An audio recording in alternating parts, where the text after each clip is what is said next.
อนที่ 24 มาชมวิธีการติดตั้งรั้วและบันไดแต่ละชั้นของการประดิษฐ์เรือสำเภาเจิ้งเหอลำนี้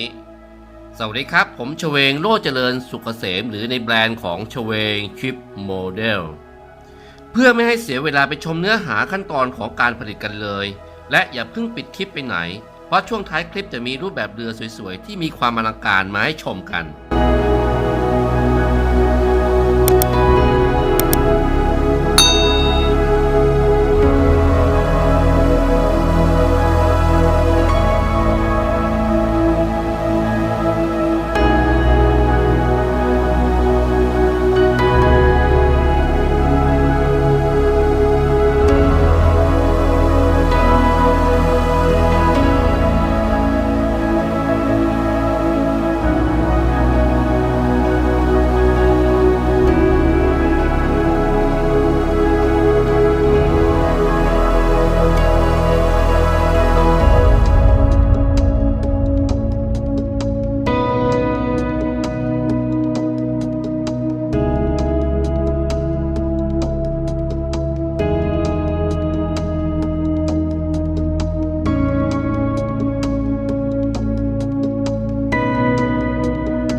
คลิปถัดไปมาติดตามชมวิธีการพ่นเคลือบเลกเกอร์ของเรือจำลองลำนี้กัน